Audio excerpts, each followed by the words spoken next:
111তম ওরস উপলক্ষে আমাদের এনায়েতপুর হসপিটালটা যেভাবে সাজিয়েছে একটু আপনাদের চোখের সামনে তুলে ধরলাম।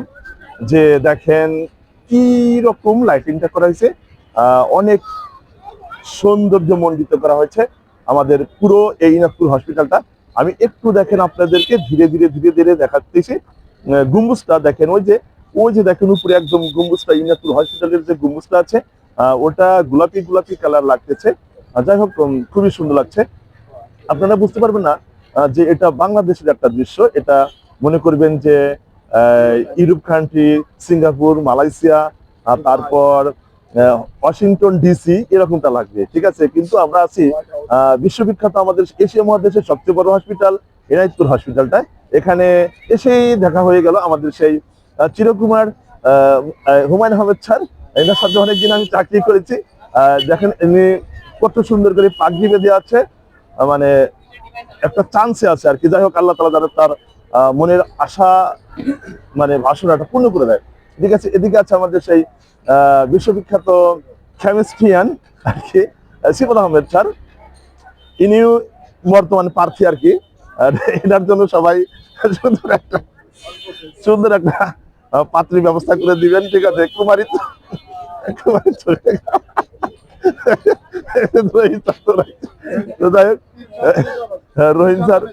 রহিম স্যার অবশ্য সেঞ্চুরি করছে এখন। রহিম স্যারের অবশ্যই ফসল ফলাতে ভালো। আর দেখেন আমার কি হল, ঠিক আছে। যাই হোক, আল্লাহ তাআলা যাদেরকে দেয় তাদের ঢেলে দেয়। কেউ সারা দিন রাত কেঁদেও পায় না, আবার কেউ মানে পাইতে পাইতে অতিষ্ঠ হয়ে যায়। এরকম আল্লাহ তাআলা যারে দেয় তারে ঢেলে দেয়। ঠিক ঠিক আমাদের রহিম স্যারকেও আল্লাহ তাআলা ঠিক এভাবে দিয়েছে। ঠিক, যাই হোক, দৃশ্য দেখা দিতে অত পর্যায়ে চলে গেছে, মুখটা আসলে এসে গেছে। তাদের কারণে হাসি ঠাট্টা হচ্ছে, তাদের কারণে এসেছিলাম হসপিটালে। দেখেন ওটা হচ্ছে ক্যান্সার সেন্টার, একদম ফ্রন্টে দেখতে পাবেন আপনারা ক্যান্সার সেন্টার। ক্যান্সার সেন্টারটাও সুন্দর করে লাইটিং করা হয়েছে ওরস উপলক্ষে।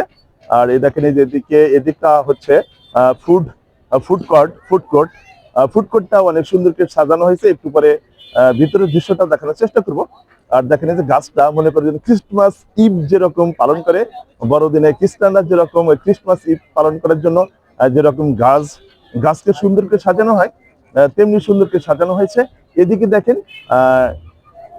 যখন হসপিটালে ঢুকতে চাইবেন তখন এই সুন্দর একটা গেট পড়ে যাবে। গেটটা এত সুন্দর করে সজ্জিত করা হয়েছে, একদম সুনিপুণ হাতে অনেক কৌশলে গেটটা সাজানো হয়েছে। গেটটা যখন হাসপাতালে ঢুকবেন, যখন হসপিটালে ঢুকবেন তখনই দেখতে পাবেন সুন্দর একটা গেট। এই গেটটা ক্রস করেই আপনারা হসপিটালের ভিতরে ঢুকতে পাবেন। খুবই সুন্দরভাবে পরিমার্জিত করে একদম সাজানো হয়েছে। দেখেন চারিদিকের দৃশ্যটা একটু তুলে ধরার চেষ্টা করলাম। সবাইকে ধন্যবাদ। যদি দেখে থাকেন অবশ্যই শেয়ার করে সারা বাংলাদেশে ছড়িয়ে দিবেন।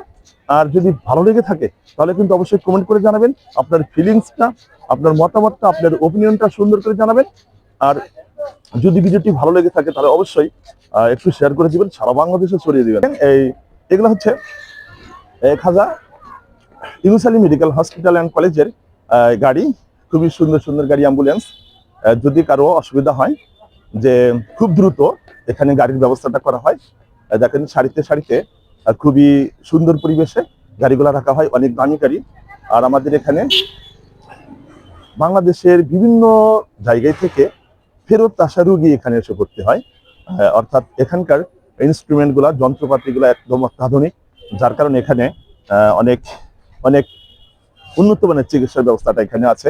যদি একটু এক্সপেন্সিভ, কিন্তু আমরা হাতের নাগালে আসার কারণে আমরা খুব সহজেই দেখা যাচ্ছে যে ট্রিটমেন্টটা পাচ্ছি। এদিক থেকে আমরা আসলে কি গর্বিত। ঠিক আছে, সবাই এখানে আসবেন, খুব ভালো লাগবে। ওকে, আল্লাহ হাফেজ।